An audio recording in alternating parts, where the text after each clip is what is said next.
Hi, I'm Stephen Downs. And I'm Adam Risby. And this is Letters to the Sky, a podcast about the metaphysical iconoclasts, philosophical visionaries, and religious leaders of the world.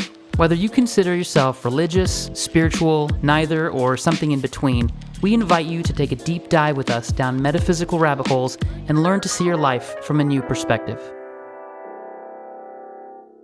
Hallelujah. Hey, hi Adam. Stephen Downs, how are you, buddy? I'm good. Please don't tell people my last name, though. Okay, Mr. Downs. I promise I won't ever say that again. You know, on the website, when we do our transcript... You just used only my last name. That's right, Mr. Downs. I'm sorry. Did you mean to do that? Because you're the kind of person who would do that unintentionally. That's true, I am. I need to know this. Was that on purpose? It was actually on purpose, yeah. You're getting better. You've trained me well. The website transcripts of every episode are now up, and they have your full name on there. And I'm working on getting your middle name up there as well, too, with your address and your social. Please take those down right now. It'll take me a while, but don't worry about it. Okay. Well, we have an awesome show, everyone, and sorry for the delay. I know a while ago we promised one a month, and we have so far not met that once.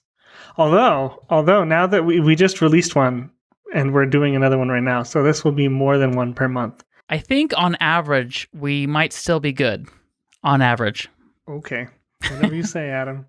Well, first of all, I want to shout out, we got some lovely emails to our email address, which is letterstothe.skypodcast@gmail.com. And we got a lovely email from Kate and a lovely email from Kathy. And we just want to let both of you know, if you're listening to this, that we really appreciate that. And we appreciate everyone who contacts us and reaches out. We love to hear from you. We love interacting. It's so wonderful because right now it is Adam and Stephen just doing this for fun. And we'll also, on our Discord, it's pretty low key right now just because we're just starting out. But today, for example, I announced that, we'd be recording on the book we're doing today, Graceful Exits. So if you are on the Discord, especially, it's a great way to stay updated with what we're doing, telling you which book we're going to do next and when we're recording. Just to keep you guys involved. So please join that. And the link for that is on our website. Yes, it is. Yeah. Well, Adam. Let's chat about the book. Okay, I guess. So we're doing a book called Graceful Exits. And it is a book. The subtitle is How Great Beings Die. It's a really beautiful book. And Adam, why don't you tell us a little bit about it? I didn't realize this till the very end when reading the book, but then I went back and I read the back cover, which is odd because that's usually the first thing that one does, but in my case, I read the back cover at the very end. But the back cover actually says that the author, Sushila Blackman, was a student of the Hindu master Swami Muktananda and was present at his ashram in India during his death. A few months before she completed Graceful Exits, Blackman learned that she had advanced lung cancer. She died a month and a half after finishing the book. I didn't know that the whole way through the book. And then at the very, very end, she actually has an afterword where she talks very poignantly about her personal experience receiving the diagnosis. And at one point, she actually says that she felt called to gather the stories of Zen masters, Hindu masters. I mean, these are like meditation and spiritual masters who've practiced their own perspective path and then died in very unique ways and oftentimes hilarious ways. And she just felt to compile all this. And then only later on received the diagnosis after feeling some chest pain. I found that was super synchronistic that she would feel that urge to compile a book like that and then finish it literally weeks before she died. Yeah. And I mean, that's a really fascinating timeline. And then also at the end of the book and in the author's writing, it speaks about, there's a footnote that mentions that just like some of the, so this book is, we're going to get into it, but the book is full of crazy stories about great saints or enlightened masters leaving the body and how aware they are of it. And then at the end of the book, it mentions that Sushila, when she passed away consciously. So she was obviously a student, a very deep student of the work. and had her own, was able to practice as she left the body, which is incredible. So we're so grateful that she collected these stories because it's such a precious repository. Yeah, and incidentally, this book happens to be published by Shambhala. Yeah, we read a lot of Shambhala books. Yep. Is that good? Is there a reason you're laughing, Stephen? Nope. Just for those of you who didn't listen to the first 2 episodes, I think is when we'd mentioned this. Stephen has contacts. He's got connections. Thank you, Adam. We'll leave it at that. All right. So, as I was reading this, I had a feeling that this was going to be a massive quote off. Pretty much, every now and then we have our quote offs. I feel like this episode is going to be a huge quote off because the stories are compiled very nicely and they're very short, they're sweet, they're powerful, very interesting. And for the longer stories, I feel like we could summarize, but really for the short ones, it might as well just be fun to read it. Hey? Absolutely. The book is laid out, for those of you who haven't read it, the book is laid out in very short chapters. I mean, they're not really chapters, they're snippets, basically, ranging between a few lines to a page and a half. And it overall isn't a very long book, but it's just a lovely little collection of all of these stories. So I think there's a lot to say about the specific stories, and then there's a lot to say about the overall topic of spiritual practitioners and death in the spiritual path. So without any further ado, Adam, I would love to start us take off. Take it away. Perfect timing, Stephen. You are nailing this. One of these days, I'm just going to teach you to wait. And it's going to be silence for a minute as we both wait each other out. Oh, my God. And everyone's going to think the podcast had problems. Yeah. I was watching... Take it away, Adam. I was watching WandaVision, which is this new Marvel TV show. And there's a point in there where the show kind of skips. And then it replays a scene. And I thought my hand was holding the remote control, and I thought I might have accidentally pressed something. But no, that was actually part of the story. So similarly, all the F-ups that we do here, it's just all part of the show. Beautiful. Okay, speaking of the show, I'm going to read our first story, and this is a story about Zen Master Taji.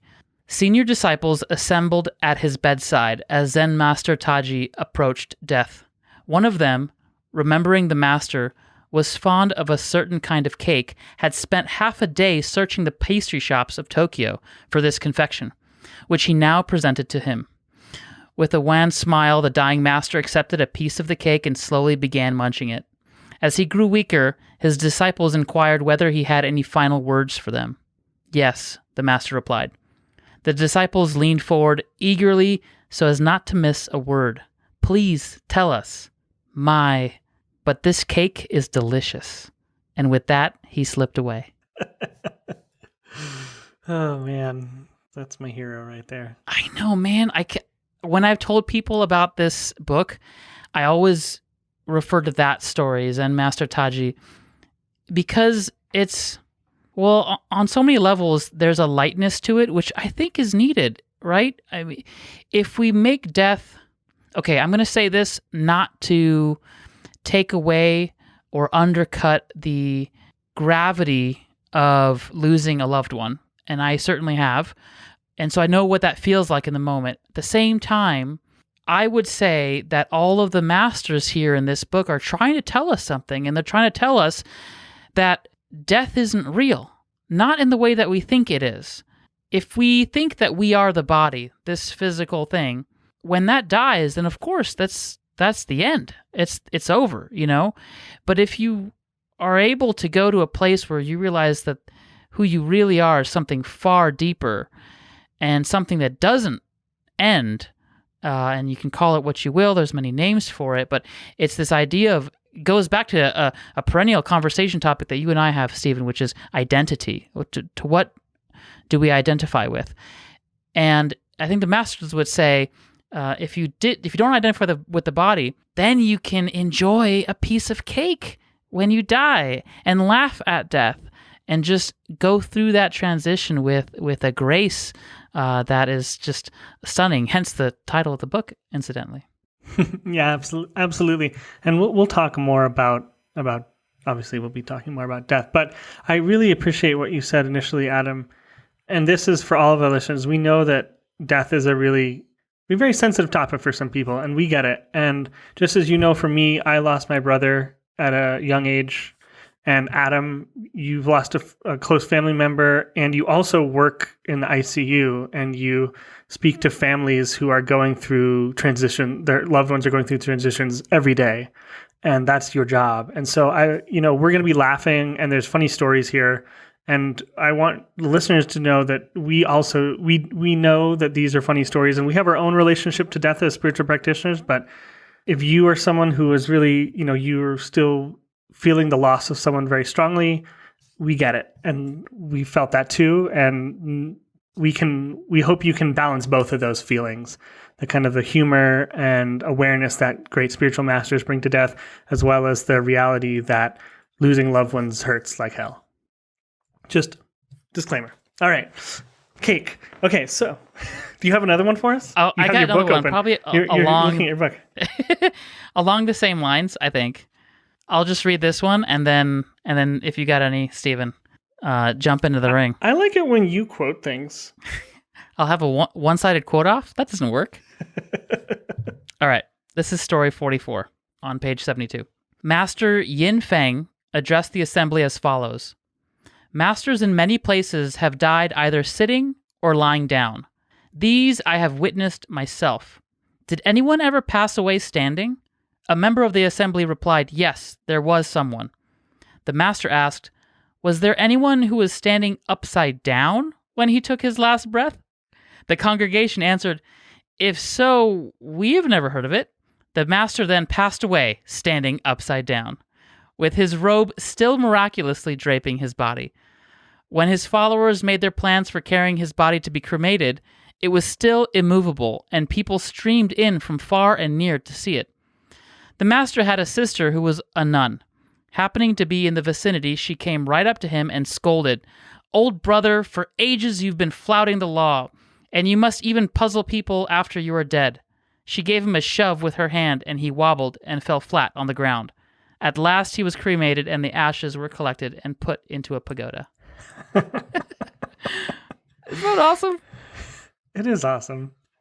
I like there's a bunch of stories in here about masters coming back, from states of death, soon after they'd all outward signs were there that they were dead, and either a student or a relative either scolding them somehow or begging for them to come back, and then the master coming back for a short time and then passing away again. And there's lots of stories like that in this book, and they're wonderful. Yeah, man. The thing overall in this book that really struck me about all of the masters here was just the amount of awareness they brought. And I think, you pointed to before, obviously, if it's a question of identity, and that kind of gets to the heart of the spiritual path and death is used in so many spiritual paths as a catalyst for awakening. And, in Buddhism, it's contemplating death frequently and constantly, and having that contemplation of that understanding that we don't know when we're going to die. We have no real knowledge. We might say, okay, well, most people live to their, past their 60s and 70s, and some in their 80s and 90s, and some over 100, but we really don't know. We don't have any sort of knowledge. And so the contemplation of that death leads to changing our relationship with death. And whether or not, regardless of what tradition these masters were from, they all shared this similar understanding that death is not what we all think it is. And just, in this, they're making light of it. They're like, death is just like another thing to do. And, he's like, has anyone done it standing upside down? Like, okay, I'll do it. It's like having breakfast for these great masters. And Adam, this is something that I know you've heard a lot too. And quite a few of the stories in this book, the masters spoke about how much more work there is to do outside of the body, as opposed to on the planet in a body. And I've always been curious about what that means. totally take it that these masters are aware and conscious in other states, and that enlightenment, frees one of having to be reborn. But I've always been curious about this other type of work that goes on outside of the body. It's not necessarily related to the book, but I just wanted to mention it here. Yeah, it's a great transition. Speaking of synchronicities, incidentally, last week I was on a podcast with a friend and colleague of mine, Dr. You're cheating Julia. on me? So sorry that you're having to hear this way. Dr. Julia, he's mine. Dr. Julia Mossbridge. She has a podcast on Insight Timer that I join every now and then, although she graciously called me a co-host at one point. For those of you who are interested, it's called Essential Medicine, and it's on Insight Timer.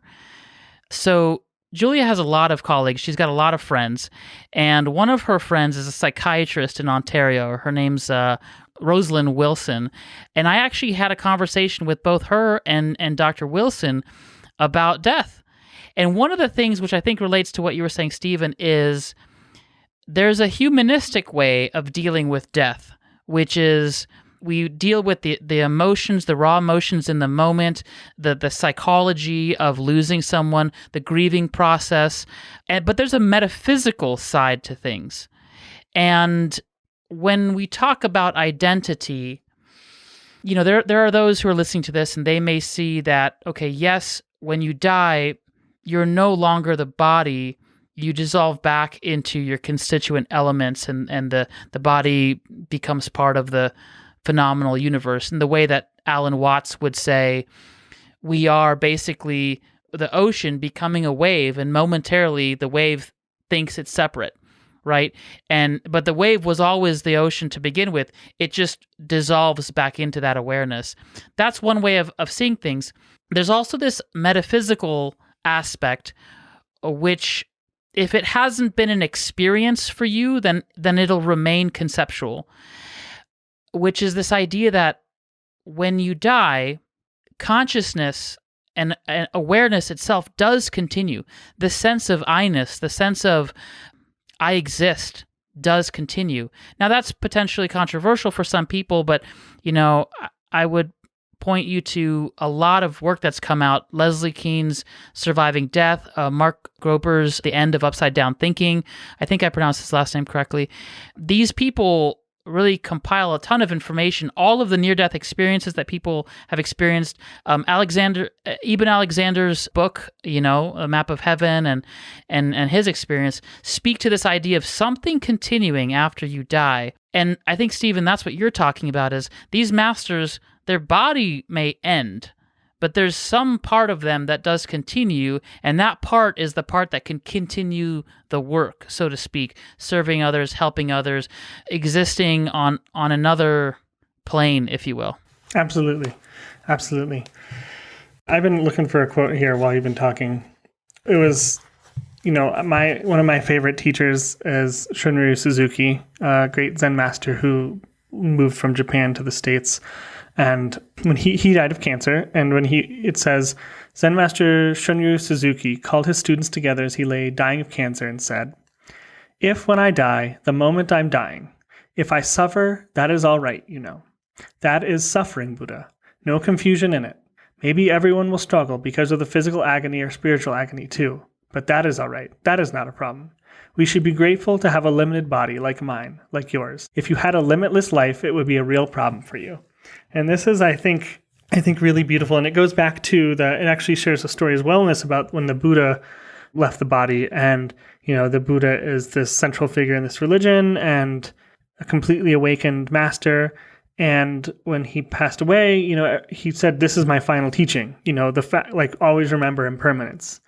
And I know it's slightly different from what you were talking about, but I think these are the stories I love, is the stories that really deal with impermanence. I mean, Cake is also great.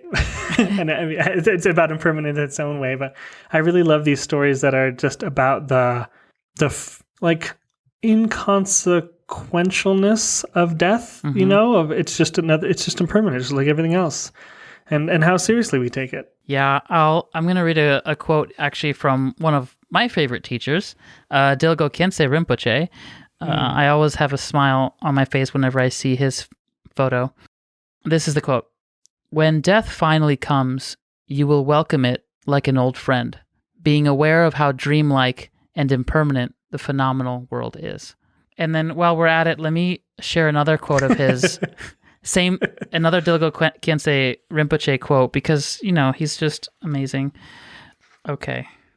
"Even if death were to fall upon you today, like lightning, you must be ready to die without sadness and regret, without any residue of clinging for what is left behind.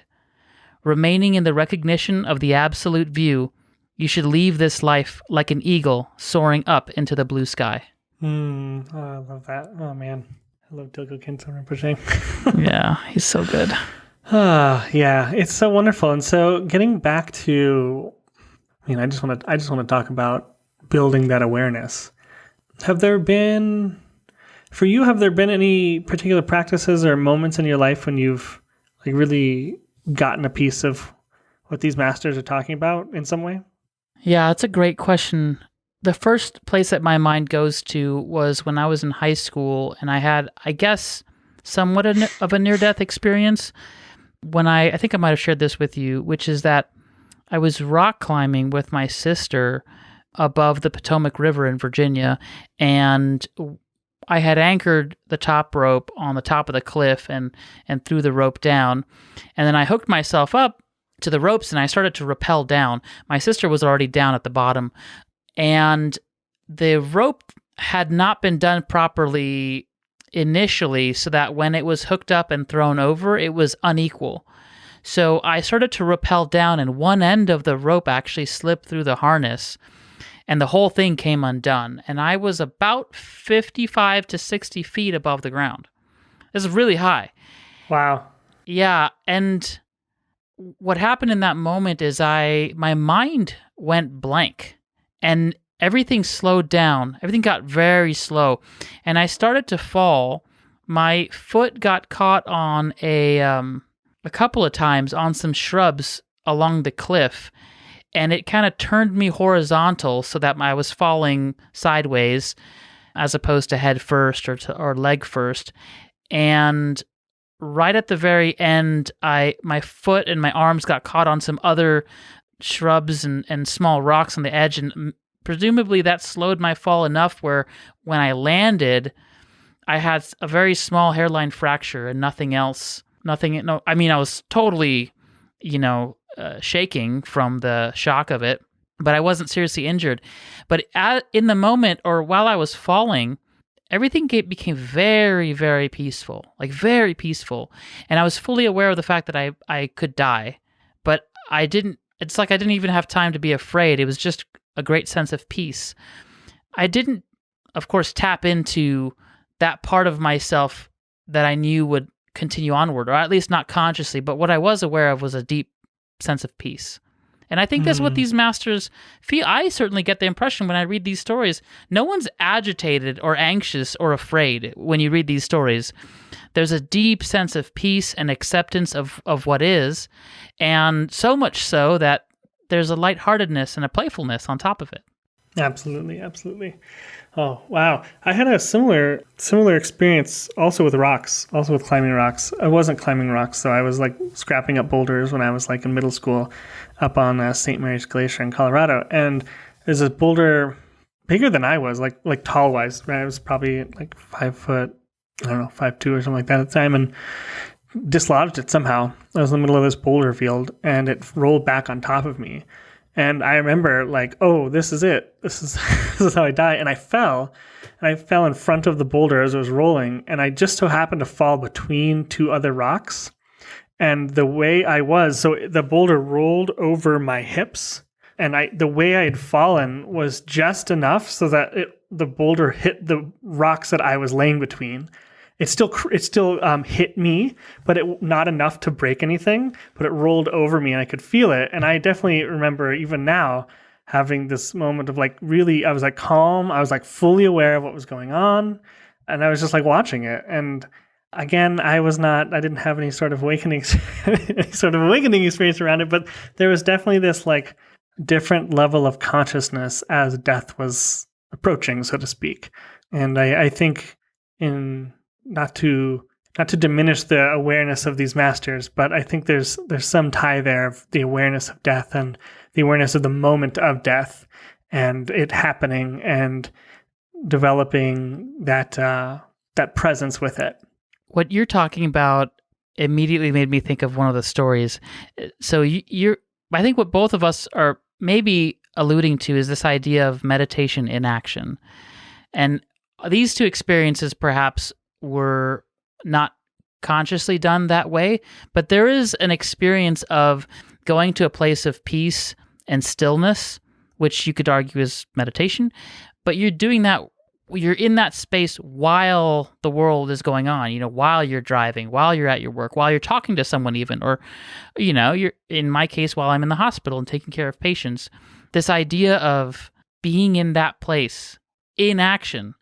So with that in mind, I want to read one of the death stories of, I think, a favorite of ours, you and I, Hakuin Ekaku. Master Hakuin Ekaku. He is, Stephen, I think we need to do an episode on him. Yeah, we do. We need to do Wild Ivy. Wild Ivy, yeah. This guy, just for everyone, he is in large part responsible for the resurgence of Zen as we know it in Japan. One of the schools in particular, I think it was Soto. I think. I'm going to have to check that while we do this. Hold on, I don't want to... Sure, you check. Keep I'll talking, read the story. And if I'm wrong... It's Soto unless you hear otherwise. Okay. So this guy, Master Ekaku, you just imagine, this is how I imagine him, like a hobo with... Oh, no, hold on. It's not Soto. Just kidding. I was very wrong. Who was it? Sorry, everyone. It's Rinzai. Rinzai. He was very critical of Soto. Okay, go ahead. He was, yeah. No, thank you. Technicality, it doesn't. No one knows what I'm talking about. It's fine. Well, Stephen, we're experts here, right? Like, aren't we pretending to be scholars or something? You are. Okay, sorry. I'm sorry. I interrupted your story. I think you need to apologize one more time. I'm sorry. So, Master Hakuin Ekaku, this guy, I imagine him to be sort of a hobo. Messy clothes, he smells bad, and every time you talk to him, he's always in a bad mood and he's yelling at you, unless he's not. And he paints amazing calligraphy paintings. He's a total artist, but he's wild. Like, he's a wild man. And that's what I love about him. I think he's a true iconoclast. That he goes on these tirades against the hypocritical Zen Buddhists at the time who only give lip service, according to him, to the traditions of their ancestors, and it's just fun to read his tirades. Awesome stuff. Okay, Absolutely. Here's the story. Go for it. Hakuin Ekaku, revered as one of the greatest teachers and artists in the history of Japanese Zen, lived in semi-retirement for the last 3 years of his life. In the winter of 1768, he was examined by a doctor who, as he felt Hakuin's pulse, remarked, "Everything seems all right."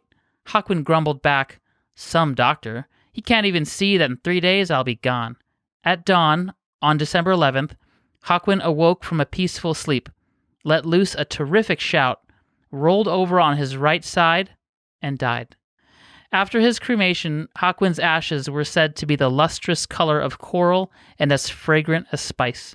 His final piece of calligraphy was his life statement, a giant character for, quote, midst, M-I-D-S-T, with the inscription, "Meditation in the midst of action is 1 billion times superior to meditation in stillness." Yeah, it was exactly like my experience. Thank you. Yeah, exactly. No, I like that. Yeah, that was definitely one of the tenets of his life. Was he was really critical of people practicing Zen who just meditated all day without any sort of action behind it. Here's other Zen master. So Ikkyu.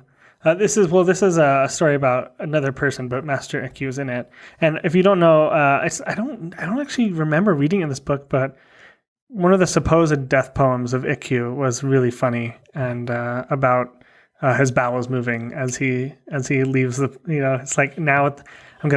This is not it, guys. I'm sorry, but paraphrasing here. Now at the moment of my death, my bowels move, a final offering to the Lord of Worlds. That's hilarious. I hadn't heard that before. That's so funny. Yeah. And so here's where it gets tricky. So one, people don't really know if that was actually it. Like there was a couple poems that could have been his death poem, which is a tradition in Zen to write a death poem. But the way I believe that the word he used in Japanese translates to Brahma for Lord of Worlds, and so either he's criticizing Hinduism. His last bowel movement is a horrific offering to Brahma, or it's legitimately, it's an offering as in the non-duality, that this is an offering like anything else would be. Before you read your story, I think it's funny. Brahma, pardon my French, kind of gets shit on like a lot in the history of the Hindu tradition. There's even this story of how I think Shiva turned into this pillar of fire. Vishnu turned into one of his avatars to search for the end of one of the pillars. And then Brahma turned into one of his avatars and flew up on a bird or as a bird to the top of the pillar. And neither one of them could find the end because, Shiva's infinite and endless. But when they came back to report to Shiva or to whomever, I forget the details of the story, Vishnu was like, I couldn't find the end. But Brahma was like, oh, I found it. And like totally lied, and made up a story about finding it. And then when the pillar of fire turned back into Shiva, surprising them both, she was like, yeah, Brahma, you're full of shit. Vishnu, you got it. And for that, so the story goes, there are major schools that worship Vishnu and major schools that worship Shiva, but none really that worship Brahma. Really? Wait, really? Yeah, that's how the story goes. There's not like There probably is. But like, oh my God. Realistically, there's so many sects, Vaishnavite and Shaivite sects. Yeah, way, way more. But what I was told in college, by Dr. Muller Ortega, shout out, I was told that story to explain why there are so few sects of Brahma worshippers. Yeah, I'd always wondered that because my experience is more with the Shiva lineages and then more recently the Vishnu lineages, but I didn't really know about I didn't know that, again, we're completely generalizing here and oversimplifying, but there weren't as many Brahma lineages. That's fascinating. I'd always wondered about it because I'd never really heard about them. Yeah. I just know that Shiva and Brahma got beef. Yeah. I'm all about sectarianism, so I eat that shit up. Okay. I'm back to my story here. Okay, so Ikkyu, who's the gentleman who the Zen master who I just butchered his death poem. So, as Ninakawa lay dying, Zen master Ikkyu visited him. Shall I lead you on? Ikkyu asked. Ninakawa replied, I came here alone and I go alone. What help could you be to me? Ikkyu answered, if you think you really come and go, that is your delusion. Let me show you the path on which there is no coming and going. With his words, Ikkyu had revealed the path so clearly that Ninakawa smiled and passed away. Oh my God, I'm smiling over here. That is, I know. That is like a delicious dessert. That's like nectar to hear that story. It is. Why does Buddhism do that? Buddhism's got these like one-liners that just like go beyond duality. It's so beautiful.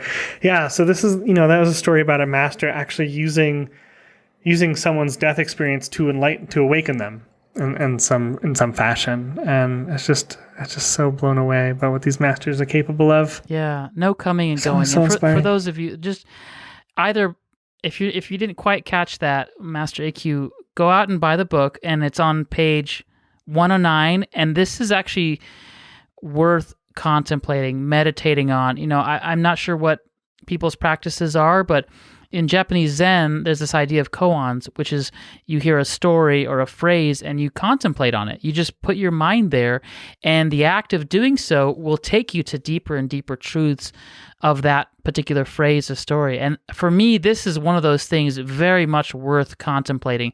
What does Master Ikkyu mean when he says, no coming, no going? That's super profound and needs to be sat with. That's what I would say. What does it mean, Adam? Oh, this is one of those things you just gotta let sit. Damn, I was trying to get you. So frustrating. So frustrating. But actually, a hint. The answer, at least as far as we're aware of, is I think in the beginning of our second episode. Oh man, I don't even remember that. Why you got to do that to me? Wait, you got to go back and listen to your own episode. I want the answer. Oh wow, wonderful. So you hear about it less with the Zen masters in this book. Zen masters are typically they're either like totally like the cake story, the standing upside down story, something a bit irreverent, or a bit like, nonchalant. Mm-hmm. And then, but with the Tibetan stories, the Tibetan masters, you have these amazing stories of post-death practices. So in Tibetan Buddhism, there are practices that one does if one's aware enough, if one has done enough work beforehand, become a strong enough practitioner at the moment of death, and the practices to help guide oneself to different levels of consciousness, and specifically there's an opportunity there to reach enlightenment if one recognizes the nature of reality itself while one is going through that process. And this is why, if you've ever heard of the Tibetan Book of the Dead, the Tibetan Book of the Dead. That's a different kind of books too. The Tibetan Book of the Dead, it deals with how to recognize those states. And so there's lots of stories in here of these Tibetan masters who they pass away, and either, their bodies don't decompose, or one of my favorites, the story about the rainbow body. And Adam, I know this is a favorite topic of yours, so I would love you to talk about this. Okay, if you don't mind. I'm so glad. You're a genius, man. I think you telepathically picked up on me. I wanted to move into the Tibetan death stories. So well done, sir. Do you also want Thai food right now? I want pho. That's more Vietnamese. Oh my God. Do you know how much I love pho? When we moved away from this restaurant. Swear to God, like the best pho ever. I mean, that I've ever had. Never been to Vietnam. Oh my God. I can't wait till this coronavirus is over so I can go back there 5 days a week and eat as much pho as I'm legally allowed to. Okay. I think we're still connected because I have this low level like this state of wanting pho that never goes away. Even if I'm just ate pho, I want to go back and eat more pho. Okay, sorry. That's what I was. Rainbow body. Go. Yeah. I bumped into a guy who had a T-shirt that I just loved. It said, "Oh, for sure. Oh, for sure." It was really good, and it had a picture of a bowl of noodles. Anyway, with that said, gotta get serious now. I can't stop thinking about it. Go ahead, though. Go ahead. Okay, this is on page 46, Death Story 19. This is a little bit longer, but it's worth it. According to the Dzogchen teachings of the Nyingmapa school of Tibetan Buddhism, advanced practitioners can end their lives in a remarkable way, causing their bodies to be reabsorbed back into the light essence of the elements that created them, a manner of passing that is called the rainbow body. In 1952, there was a famous instance of the rainbow body in the east of Tibet, witnessed by many people. The man who attained it, Sonam Namgyal, was a humble person, an itinerant stone carver of mantras and sacred texts. Some say he had been a hunter in his youth and had received teaching from a great master. No one really knew he was a practitioner. He was truly what is called a hidden yogi. Sometime before his death, he would go up into the mountains and just sit, silhouetted against the skyline, gazing up into space. He composed his own songs and chants and sang them instead of the traditional ones. No one had any idea what he was doing. He fell ill, but, strange to say, became increasingly happy. When the illness got worse, his family called in masters and doctors. His son told him he should remember all the teachings he had heard, and he smiled and said, "I've forgotten them all anyway." There's nothing to remember. Everything is illusion, but I am confident that all is well. Just before his death at 79, he said, "All I ask is that when I die, don't move my body for a week." When he died, his family wrapped his body and invited lamas and monks to come and practice for him. They placed the body in a small room in the house, and they could not help noticing that though he had been a tall person, They had no trouble getting it in, as if he were becoming smaller. At the same time, an extraordinary display of rainbow-colored light was seen all around the house. When they looked into the room on the 6th day, they saw that the body was getting smaller and smaller. On the 8th day after his death, the morning on which the funeral had been arranged, the undertakers arrived to collect his body. When they undid its coverings, they found nothing inside but his nails and hair. So there are lots of stories in Tibet about masters attaining the rainbow body, which is, such a unbelievably fascinating phenomenon. And wow. There's actually a great series of videos, I think it's a documentary, made by a Catholic father, a priest named Father Tiso, who was so fascinated by this that he actually went and documented several cases of rainbow bodies, as well as prior stories that had been stored in the Tibetan literature of rainbow bodies. And so Father Tiso actually was one of the first ones to bring this phenomenon to light. And it is quite fascinating because, for those of you who are interested, you can Google this and YouTube it. There are pictures of people as recent as the 1960s and 70s who have died, and they take photos of the body one day after the next, and the body literally shrinks. It maintains its proportions, but it shrinks and shrinks until it gets to the point that it looks like a doll. Like, it's so bizarre. It looks like a small doll.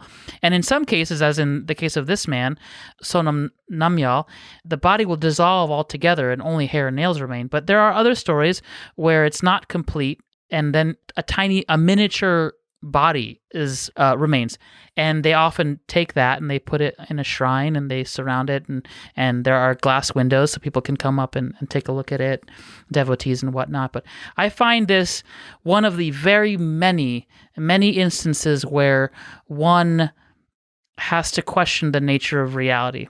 That's what it does for me. Yeah, absolutely. There's so much.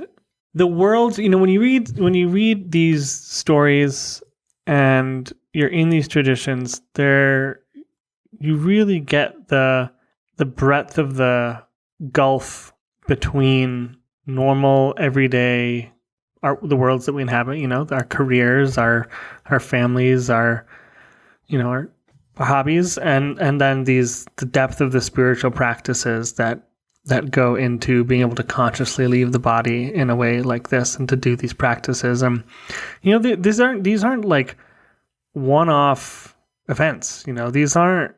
I mean, obviously, this book is picking the ones that the best for the book and everything. But these stories are throughout history of these masters leaving the body in consciously in miraculous ways. And I'm coming back to where we started, which is just it really does point to the illusory nature of reality, and specifically the illusory nature of our identities, right? We take death so seriously. We think it's such a momentous event, and here comes along someone who dies standing upside down, or someone who achieves the rainbow body, attains the rainbow body, and literally dissolves their matter over a period of days until only the hair and fingernails are left. And I'm just blown away by how far removed normal life, quote unquote, normal life is. Yeah. If there is a takeaway that's worth taking away from this discussion, it's this idea that none of these masters just happened to stumble on the abilities to do what they're doing. All of these experiences and events were preceded by years of stable practice, where they were doing what we call the work, which is like you work on yourself, you work on what's inside, the struggles, the fears, the hates, all the parts of you that lead to suffering. They worked on that. And that does take practice. And to that end, I want to share a story by Kalu Rinpoche, just to stay along the Tibetan Tibetan theme. And for those who are Tibetan practitioners out there in the audience, you've undoubtedly heard of Kalu Rinpoche. He is like a paragon of excellence and humility in the world of Tibetan Buddhism. So this particular story is probably well known to you. Kalu Rinpoche tried to sit up by himself, but had difficulty doing so. Lama Gyaltsen, feeling that this was perhaps the time, supported Rinpoche's back as he sat up, and Bokar Tulku Rinpoche took his extended hand. Kalu Rinpoche wanted to sit absolutely straight, but the attending doctor and nurse were upset by this, so he relaxed his posture slightly. Nevertheless, he assumed the meditation posture. His eyes gazed outward in meditation gaze, and his lips moved softly. A profound feeling of peace and happiness settled on the room and spread through the minds of those present. Slowly, Kalu Rinpoche's gaze and his eyelids lowered, and the breath stopped. Before we know it, our life is finished, and it is time to die. If we lack the foundation of a stable practice, we go to death helplessly in fear and anguish. Kalu Rinpoche. His message, it seems, is the necessity of the foundation of a stable practice.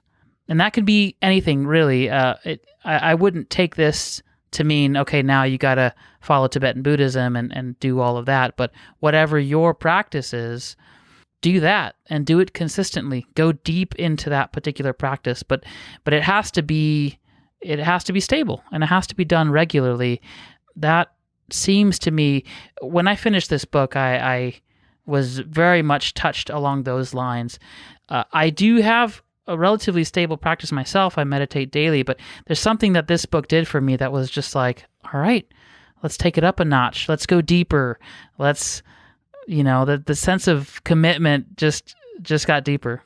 Absolutely. It had the exact same effect on me. I was so inspired. It was definitely one of those, it was one of those books. There are a few books that I've read that just really inspire me to take it deeper, to continue practicing, to stick with it.